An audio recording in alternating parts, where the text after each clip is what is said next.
स्वागत छ भाइ बहिनीहरूलाई नेपाल अनलाइन स्कुलमा। आज हामी क्लास 9 को इकोनोमिक्सको बारेमा पढ्न गइरहेका छौँ हैन। क्लास 9 को इकोनोमिक्समा अथवा हामीले यसलाई नेपालीमा भन्दाखेरि चाहिँ इकोनोमिक्सलाई अर्थशास्त्र पनि भनेर भन्न सक्छौँ। अब अर्थशास्त्र भनेको के हो हामीले त्यो कुराहरू आज बुझ्नेछौँ हैन। अर्थशास्त्रलाई चाहिँ अब धेरै डेफिनेसन्सहरूबाट एक्सप्लेन गरिएको छ हैन। धेरै अर्थशास्त्र अथवा इकोनोमिस्टहरूले चाहिँ यसलाई डेफिनेसन दिएका छन्। तर हामीले अब अर्थशास्त्रलाई बुझ्दाखेरि के भन्न सकिन्छ त? Economics is about allocation of scarce resources which have alternative uses हैन। इकोनोमिक्स भनेको चाहिँ के रहेछ त? एलोकेसन अफ स्कार्स रिसोर्सेस भनेको सर्टेज भएको अथवा थोरै रिसोर्सहरूलाई चाहिँ त्यसको अल्टरनेटिभ युज गरिन्छ भने which have alternative uses हैन। त्यसलाई युज गरिन्छ भने के भन्न सकिन्छ? त्यसलाई हामी इकोनोमिक्स भनेर भन्न सकिन्छ। अब इकोनोमिक्सलाई फेरि अर्को डेफिनेसनबाट के पनि भन्न सकिन्छ त? It is the study of human being हैन। इकोनोमिक्सलाई चाहिँ अर्को भाषामा के भन्न सकिन्छ त? It is the study of human beings हैन। यो कुराहरू भयो।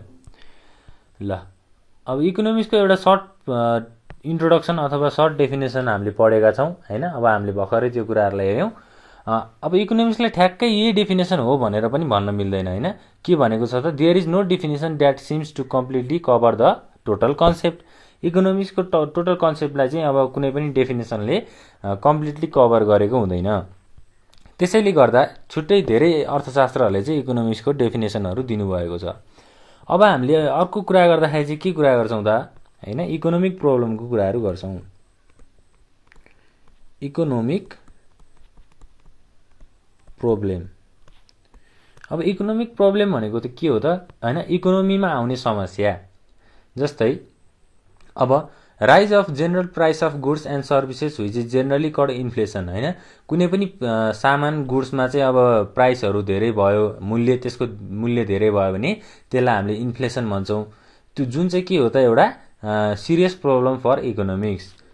ल यसलाई हामीले डेफिनेसनबाटै लेख्दाखेरि चाहिँ if price of goods increases it is called inflation. के भनिदो रहेछ? इन्फ्लेसन भनिदो रहेछ। अब इन्फ्लेसन चाहिँ एउटा के हो त? Serious problem. Serious problem of economics. अर्थशास्त्रको चाहिँ के हो त? एउटा सिरियस प्रब्लम हो इन्फ्लेसन। ल यो कुराहरू भयो हैन। अब हामीले प्रब्लम्सहरू लिस्ट गर्दाखेरि त धेरै लामो नै भन्छ। जस्तै अब म एउटा इक्जाम्पलहरू लिन्छु यहाँ हैन इकोनोमिक्सको प्रब्लमहरू बारे। जस्तै फर्स्टमा आउँछ अनइम्प्लोइमेन्ट। अनइम्प्लोइमेन्ट एउटा इकोनोमिक्सको मेजर प्रब्लम हो। त्यसै गरी ब्यालेन्स अफ पेमेन्ट। अनइम्प्लोइमेन्ट भनेको बेरोजगारी हैन।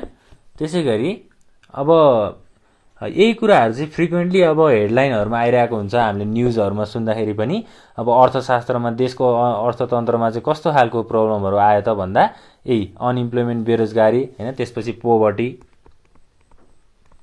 अब बेरोजगारी भएपछि गरिबी त हुने नै भयो। पोभर्टी भनेको हामीले पोभर्टीलाई नेपालीमा के भन्छौँ त? गरिबी भनेर भन्छौँ हैन। यो कुराहरू चाहिँ अहिलेको मेन प्रब्लमहरू छ। अब प्रब्लमहरू कसरी राइज हुन्छ त हैन?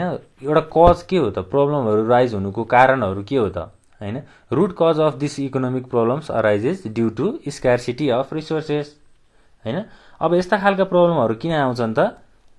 रिसोर्सको स्कार्सिटी भएर। दिस हामीले यसलाई ल्याङ्ग्वेजमा हेर्दाखेरि चाहिँ this problems arises due to scarcity of resources रिसोर्सको स्क्यासिटीहरू भइसकेपछि, रिसोर्सहरू सर्टेज भइसकेपछि चाहिँ यस्ता खालका प्रब्लमहरू देखिन्छन् भनेर भनेको छ। अब scarcity, the term scarcity and choice are the perfect example of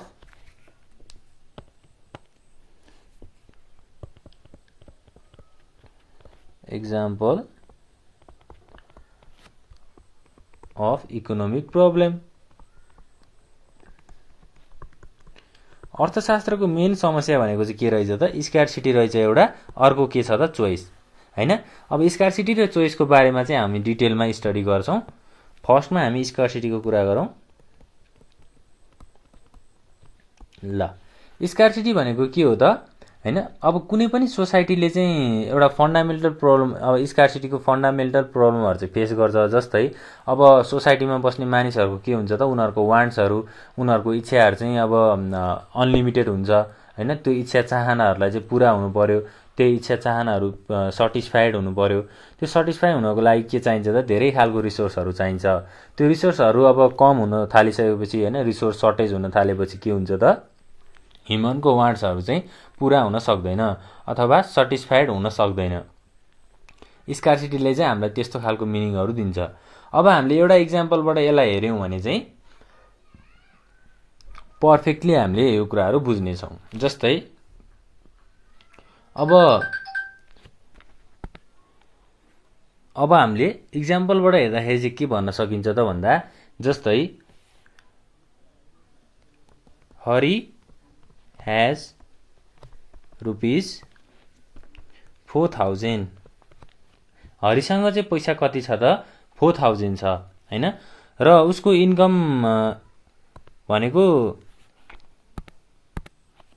जस्तै हरिसँग 4000 छ भनिसकेपछि अब हरिले उसको कलेजमा चाहिँ पैसाहरू तिर्नु पर्यो अथवा कलेजको फीहरू तिर्नु पर्यो, हैन? कलेजको फी तिर्दाखेरि चाहिँ अब 4000 चाहिँ उसको कलेज फी छ, हैन? 4000 पैसा हरिसँग थियो र कलेजमा उसले 4000 चाहिँ के गर्नु पर्यो त? पे गर्नु पर्यो। अब यो 4000 ले उसले के गर्छ त? जस्तै ट्युसन फीहरू तिर्छ, हैन? त्यसैगरी होस्टेल फिजहरू तिर्छ। अब त्यसपछि अब होस्टेल फी अनि के हुन्छ त हाम्रो अरू मेस चार्जहरू। अब हरिसँग 4000 रुपैयाँ थियो, उसले 4000 चाहिँ सबै कहाँ तिर्नु पर्यो त? आफ्नो कलेजमा अथवा स्कुलमा तिर्नु पर्यो। भनेपछि उसले अब आफ्नो बेसिक निड्सहरू जस्तै खानको लागि फुड, अब लाउनको लागि क्लोथ्स, यी कुराहरू उसले कहाँबाट किन्छ त? हैन? अब यो सिचुएसनमा यहाँ के भएको छ त? पैसाको सर्टेज भएको छ अथवा पैसाको चाहिँ स्क्यार्सिटी भएको छ। हो, यही कुरालाई चाहिँ हामीले स्क्यार्सिटी भनेर बुझ्न सक्छौँ, है त? कुनै पनि रिसोर्सहरू कम भयो, हैन? जस्तै अब हरिले होस्टेल फी तिर्यो, ट्युसन फी तिर्यो, अब उसले बुक्स एन्ड स्टेसनरीहरू कसरी किन्छ, हैन? बुक्स एन्ड स्टेसनरीको लागि उसँग पैसा हुँदैन। हो, यसरी चाहिँ हामीले बुझ्न सक्छौँ। अब यहाँ चाहिँ के स्क्यार्सिटी भइरहेको छ त भन्दा, कस्तो खालको रिसोर्सहरू स्क्यार्सिटी भएको छ त? मनी, हैन? मनी पनि एउटा रिसोर्स हो नि त। त्यो मनी चाहिँ यहाँ हाम्रो सर्टेज भइरहेको छ अथवा स्क्यार्सिटी भइरहेको छ। यो कुराहरू चाहिँ एउटा इकोनोमिक प्रब्लम हो। एउटा इकोनोमिक प्रब्लमको चाहिँ हाम्रो इक्जाम्पलको रूपमा हामीले लिन सक्छौँ। अब त्यसपछि आउँछ चोइसको कुराहरू, हैन? बी नम्बरमा चाहिँ चोइस। चोइस भनेको चाहिँ के हो त? अब जस्तै अब ह्युमन बिङ्सहरूको त आफ्नो इच्छा चाहना अनुसार उनीहरूले सामानहरू चुज गर्छन्। चोइस भनेको चाहिँ मेन कुरा चाहिँ चुज गर्नु हो। जस्तै अब एउटा कन्ज्युमरले चाहिँ के उसको के इच्छा हुन्छ अथवा के चाहना हुन्छ त भन्दा, to get maximum satisfaction from the goods and services, हैन? हि बाइज, कुनै पनि एउटा कस्टमरले सामानहरू किनिसकेपछि त्यो सामानबाट उसले के चाहन्छ त? म्याक्सिमम सेटिस्फ्याक्सन चाहन्छ अथवा खुसी चाहन्छ अथवा उसको इच्छा चाहनाहरू पुरा गर्नको लागि सेटिस्फ्याक्सन चाहन्छ। यस्तो कुराहरू चाहिँ अब उसले के गर्छ त? People try to fulfil a part of their unlimited wants making choice between various alternatives भनेको, अब जस्तै सामानहरूको चाहिँ धेरै खालको अल्टरनेटिभ्सहरू हुनसक्छ। जस्तै अब बिस्कुटको पनि धेरै प्रोडक्टहरू, फरक फरक प्रोडक्टहरू हुनसक्छ, हैन? जस्तै अब बिस्कुटको कुराहरू गर्दा हामीले बिस्कुट प्रोडक्ट एउटा प्रोडक्टमा चाहिँ बिस्कुटको इक्जाम्पल लिँदाखेरि के भन्न सकिन्छ त, जस्तै अब यहाँ नेबिकोको बिस्कुट छ हैन, त्यसै गरी यहाँ अब XYZ कुनै अब म्यानुफ्याक्चरिङ कम्पनीहरूको बिस्कुटहरू हुन सक्यो। अब के गर्न सक्छ त, कुनै पनि कस्टमरले यो दुईटा बीच चाहिँ चुज गर्न सक्छ, कुन प्रोडक्ट चाहिँ मैले युज गरेर अथवा कुन सामान मैले किनेर मेरो इच्छा चाहनाहरू चाहिँ पुरा गर्न सक्छु त हैन। त्यो यो अब चुज गर्ने, अब यो मेथडलाई चाहिँ हामीले चुज गर्ने भन्छौँ। त्यही कुराहरूको कन्सेप्टमा चाहिँ चोइसको कुराहरू आउँछ, स्कार्सिटी र चोइस। अब मान्छेहरूको त अनलिमिटेड वान्ट्सहरू हुन्छ हैन, उनीहरूको धेरै फिलिङ्सहरू हुन्छ। त्यो फिलिङ्सहरूलाई चाहिँ के गर्नु पर्यो त, पुरा गर्नु पर्यो। त्यही पुरा गर्ने प्रोसेसलाई चाहिँ अब चोइसको रूपमा हामीले सामानहरू चुज गर्छौँ र हामीले इच्छा चाहनाहरू चाहिँ पुरा गर्छौँ। अब हामीले डिस्कस गर्ने अर्को टपिक रहेको के छ त, भेरियस डेफिनेसन्स अफ इकोनोमिक्स हैन। अब इकोनोमिक्सको चाहिँ धेरै अर्थशास्त्रहरूले यसको डेफिनेसन्सहरू दिनुभएको छ अथवा हैन यसको व्याख्याहरू गर्नुभएको छ। अब हामीले मेन कुरा फर्स्टमा बुझ्छौँ। फर्स्टमा economics as a science of wealth.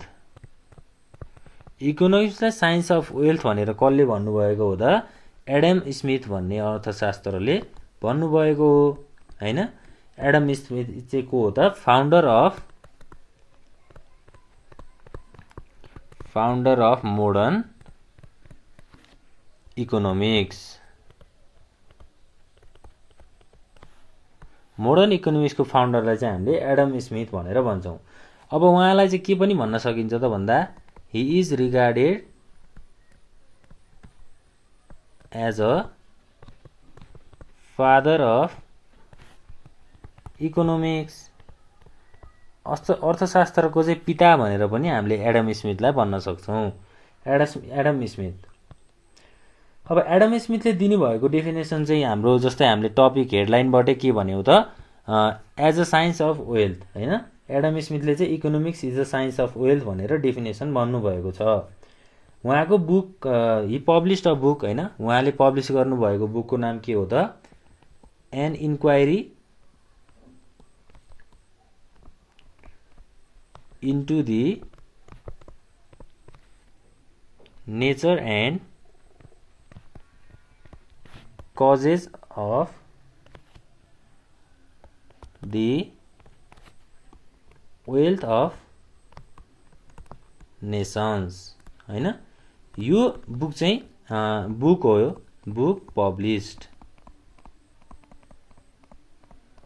Adam स्मिथले चाहिँ यो नामक बुकमा अथवा यो नामक किताबमा चाहिँ के कुराहरू लेख्नु भएको छ त भन्दा, इकोनोमिक्स चाहिँ के हो त, हाम्रो साइन्स अफ वेल्थ हो। भनेपछि वेल्थ भनेको के हो त, सम्पत्ति हैन। सम्पत्तिको एउटा विज्ञानलाई चाहिँ उहाँले इकोनोमिक्सको रूपमा लिनुभएको छ। 18th सेन्चुरीमा चाहिँ उहाँले यो कुराहरू डिराइभ गर्नुभएको अथवा इन्ट्रोड्युस गर्नुभएको हो।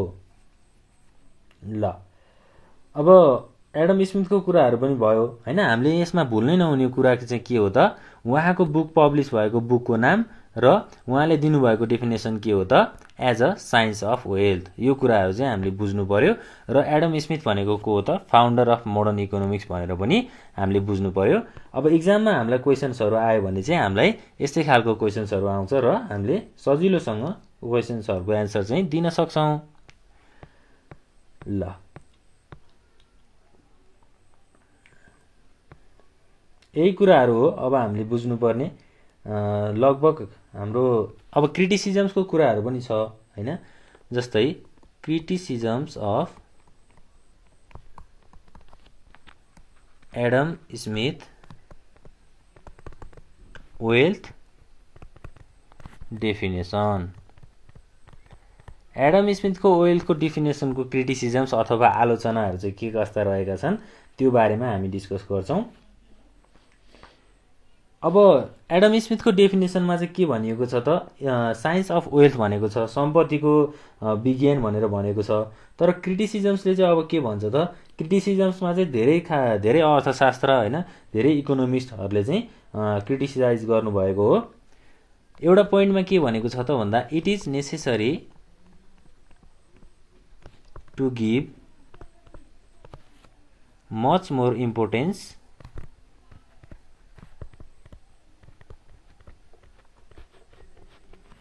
to human beings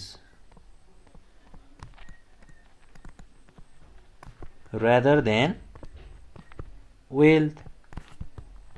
वेल्थलाई भन्दा ह्युमन बिङ्सलाई चाहिँ धेरै इम्पोर्टेन्स दिनुपर्छ भनेर एडम स्मिथको डिफिनेसनमा आलोचनाहरू भएका छन्।